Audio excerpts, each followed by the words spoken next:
Why waking up at 3 a.m. becomes more common in old age, what it really means for your health and sleep. The wisdom hidden in the quiet of 3 a.m. There's a strange kind of silence that falls over the world at 3 a.m.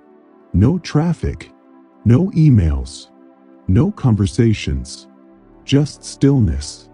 And yet, for many of us, that's the exact hour our eyes open wide. Our thoughts start to stir.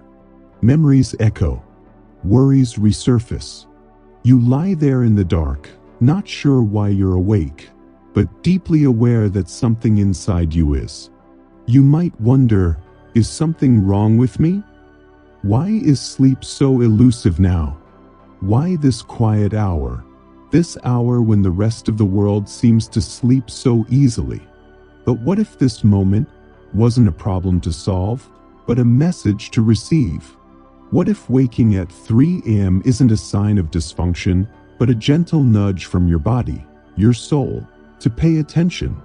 In the lens of Buddhist wisdom, nothing is random. Everything arises with cause and conditions, including your restlessness in the quiet hours. Buddhism teaches us that all things are impermanent, our bodies, our emotions, even the rhythms of sleep. Rather than resist these shifts, we are invited to meet them with mindfulness, to soften into them with compassion. This is not a flaw. It's a doorway, a chance to reconnect with your breath, with your being, and with the parts of you that only speak when the world goes quiet. So today, let us explore together. Why do we wake at 3 a.m.? And what if this interruption is actually an invitation to wisdom, to presence, to peace? Stay with me until the end, because what we uncover may just change the way you view your sleep and your life. There comes a point in life when the night begins to feel a little longer. You lie in bed, the world hushed around you, yet sleep slips away like mist. It's not stress, not caffeine, just wakefulness. What if I told you this isn't a malfunction, but a message? As we age, our bodies, like everything in life, change.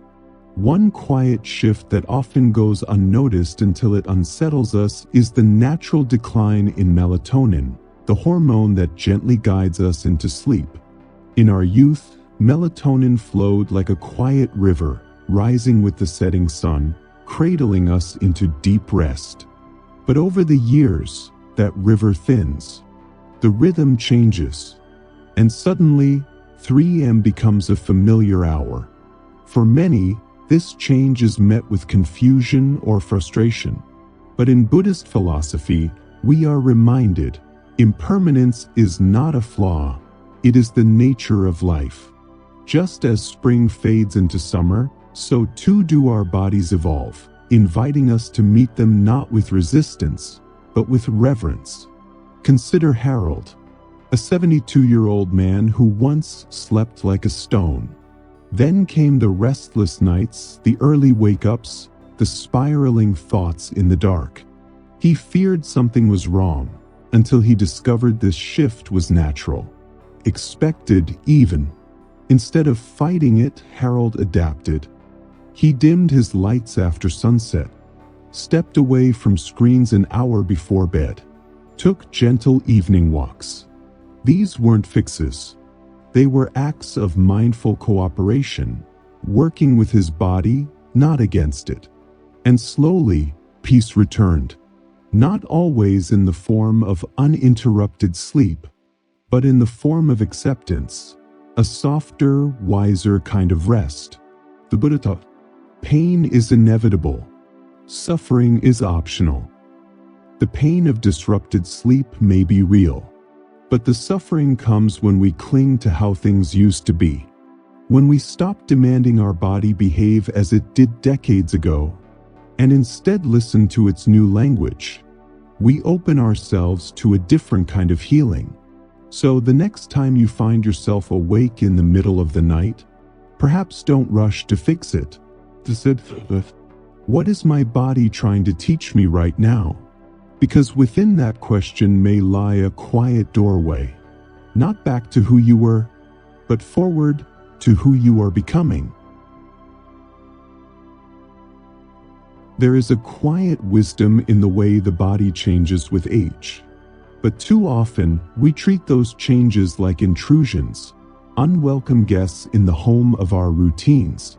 One of the most puzzling shifts? Feeling sleepy earlier, waking up before the dawn. Not because of anxiety, not because of noise, but because your internal clock, your circadian rhythm, has gently turned its dial. This phenomenon is called advanced sleep phase, and it's common as we grow older. Suddenly, the 8:30 p.m. lull feels stronger, and by 3 a.m., the body insists it's morning.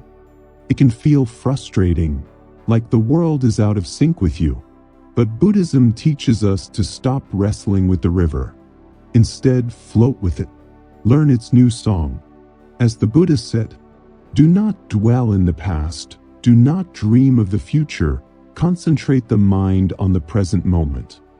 And the present moment may now begin at 3 a.m. Take Charles, a 68-year-old retiree. He once rose at 7 o'clock, full of energy.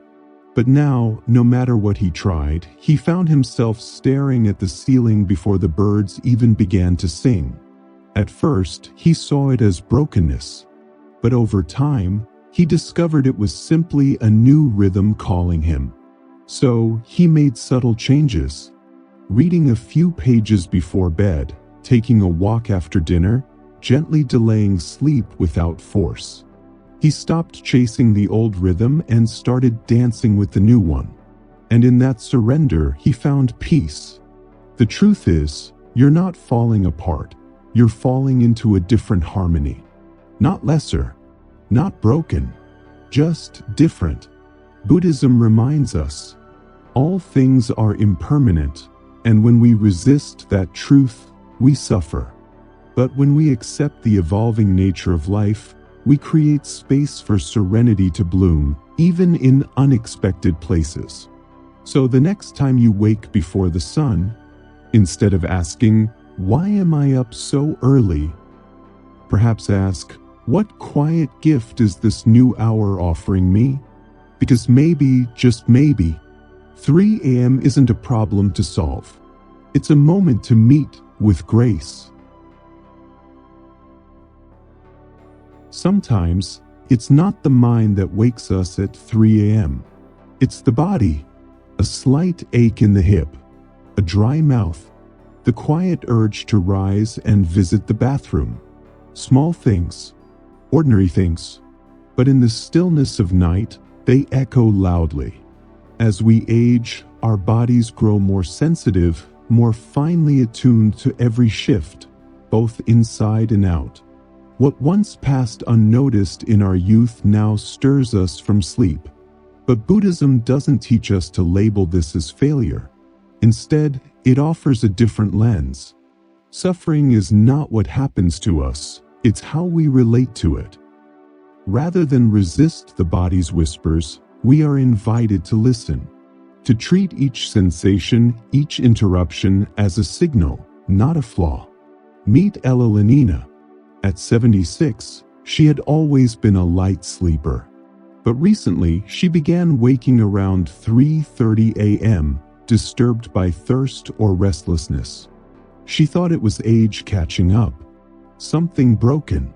But after speaking with her doctor, she discovered that one of her medications was affecting her hydration. That small awareness changed everything. She adjusted her routine, drank more water earlier in the day, avoided caffeine after noon, and slowly, the awakening softened. But more importantly, her attitude shifted. She stopped blaming her body. She started listening to it with kindness. Because the truth is, our bodies are not betraying us. They're trying to communicate. And when we meet them with gentleness and mindfulness, we shift from frustration to compassion. The Buddha taught us to bring awareness to each sensation without judgment. Be mindful of the body in the body, he said, meaning, don't just observe your pain, tend to it with love. So when you wake in discomfort, ask, what is my body asking for right now? Is it warmth? A stretch? A breath of fresh air? You don't need to fix it. Just acknowledge it. Be with it. Respond gently. Because those midnight aches are not punishments. They are invitations to deeper self-care, to awareness, to reverence for the vessel that carries you. In the end, the goal isn't perfect sleep. The goal is peace within the imperfection. And that begins when we stop demanding stillness from the body and start finding stillness within ourselves, even as the body shifts. Change doesn't always arrive with thunder. Sometimes, it tiptoes in disguised as routine. A quiet dinner at 5 p.m., dozing off during the evening news, turning off the lights before 9. Harmless habits, right? But over time, these small shifts begin to gently pull our internal clock forward, until 3 a.m. becomes the new dawn. And yet, we wonder, why am I waking up so early? The answer is not hidden. It's woven into our own rhythm of living. Buddhism teaches us that life is shaped by our habits. With our thoughts, we make the world, the Buddha said. And with our routines, we shape our sleep, our energy, our peace. Consider Walter. At 74, retirement had brought him the slower pace he longed for. But that stillness came with a surprise. He found himself fully awake in the quietest hours of the morning, long before sunrise. At first, he thought it was just aging. But after some reflection, he realized his lifestyle had changed far more than he had noticed. He was eating earlier, sitting more, resting sooner. His days were peaceful, but his body was adjusting to that peace, shifting its rhythm in response. Instead of resisting, Walter became curious. He added a brief walk in the afternoon, read by brighter light in the evenings, avoided napping after dinner.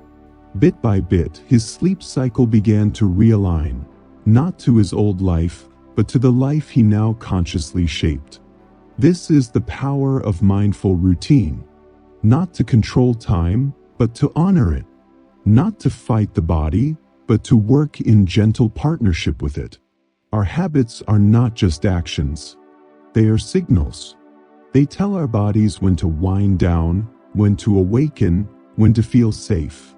So if 3 a.m. has become your regular guest, ask yourself, how have my days changed? What messages am I sending to my body without even realizing it? The answer is rarely dramatic, but it is always meaningful. Because just as a garden responds to how it's tended, our bodies respond to the quiet care of conscious living. In Buddhism, we are reminded that nothing exists in isolation. Sleep is not separate from how we eat, move, think, or rest.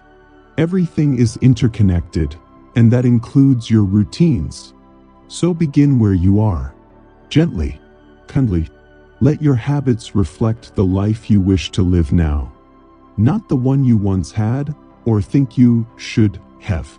Because peace isn't found in controlling time. It's found in aligning with it. Not every awakening at 3 a.m. is caused by a restless body. Sometimes, it is the heart that stirs first. In the stillness of night, when the noise of the world fades away, the whispers of our inner life grow louder. Old memories drift in like fog over still water. Conversations we never finished, people we've lost, regrets we tucked away in the corners of busy days. Have you ever noticed how emotions you barely registered during daylight suddenly rise like waves in the quiet of night? This is not weakness. This is not madness. This is the soul seeking space to breathe. Buddhism teaches us that our emotions are not enemies. They are impermanent visitors, passing clouds in the sky of our consciousness. The more we resist them, the more they persist. But when we meet them with mindfulness and compassion, they begin to soften, unravel, and dissolve in their own time. Take the story of Gloria, an 80-year-old widow. By day, she filled her time tending to her garden, doting on grandchildren, watching shows that made her smile. But every night, around 3 a.m., she would wake with an ache in her chest, not physical, but emotional. Memories of her late husband would return, uninvited but insistent. The sound of his laughter, the way he used to stir his coffee, the quiet conversations before bed. At first, she thought she had a sleep disorder, but in truth, her heart was asking for a moment of remembrance, a space to grieve, to honor, to love again in silence. Instead of pushing the feelings away, Gloria made a small shift. She placed a journal beside her bed. Each time she woke, she wrote just a few lines. Sometimes a memory, sometimes a fear, sometimes a simple, "I miss you." She wasn't solving anything. She was witnessing it. She began to see these early hours not as interruptions, but invitations, a quiet time to commune with her heart. This is the path Buddhism offers us. To observe the mind and heart without judgment. To remember, you are not your thoughts. You are not your pain. You are the one who is aware. And when you're awake in the dark, not because of noise or pain, but because something in you needs to be heard, that awareness can be the balm. So the next time 3 a.m. finds you lying there, eyes open, heart stirring, pause before you panic. What is surfacing in me right now? What is asking to be felt? You may find that the ache is not a problem to fix, but a story that needs to be held. A grief that wants your presence. A longing that's been waiting in the quiet for you to notice. In the Buddhist view, this emotional restlessness is not a detour, it is the path. It is your heart revealing what's unresolved so that it may finally rest. You don't need to meditate for hours. You don't need to have answers. You simply need to be there, fully, kindly. Let your tears fall if they come. Let the memories rise if they must. But do so without clinging, just witnessing, just breathing. Because in those sacred moments before sunrise, you are not broken. You are becoming whole. If you've ever woken up at 3 a.m., eyes wide open in the hush of night, now you know, it's not an accident. It's not a flaw. It's an invitation. An invitation to pause, to listen, to soften into the mystery of your own becoming. In Buddhism, we are taught that all things rise and fall, including the patterns of our sleep, the state of our body, the emotions of our heart. And when we stop resisting these changes, we begin to see them for what they truly are, gateways to presence. Waking up in the quietest hours of the morning may seem inconvenient at first, but perhaps it's life's way of giving you what the busy day cannot. A sacred space, a moment of clarity, a whisper of truth from the parts of you that long to be heard. You've learned that melatonin fades, rhythms shift, the body aches, routines change, and the heart remembers. But you've also learned that none of this is wrong. It is simply life unfolding beautifully, honestly, naturally. So the next time you wake in the stillness, don't rush to fix it. Don't reach for distraction. Instead, reach inward. Breathe. Listen. What part of me is waking up right now? Because maybe 3 a.m. is not the hour of restlessness. Maybe it is the hour of return. Return to self. Return to presence. Return to the rhythm your soul has always known. even when your mind forgot. If this message resonated with you, if it soothed something in you, I invite you to share it, reflect on it, and carry it gently with you. May you meet each early hour not with resistance, but with reverence, not with frustration, but with curiosity. And may you continue your journey, not toward perfect sleep, but toward deep peace. Until next time, may wisdom guide your nights, and may compassion walk with you through every dawn. If this video offered you even a sliver of peace, know that this is just the beginning. On this channel, we don't chase perfection. We explore presence. We walk gently with the questions that keep us up at night. And we listen for answers in the wisdom of Buddhism, in the quiet of mindfulness, and in the raw honesty of being human. So if you've ever asked, why do I feel restless even when life is calm? How do I find peace with change? What does it truly mean to heal from within? Then I invite you to explore more. Because each video here is a doorway, not to escape life, but to understand it more deeply. Subscribe now, and let's continue this journey toward a life lived not just with eyes open, but with the heart awakened.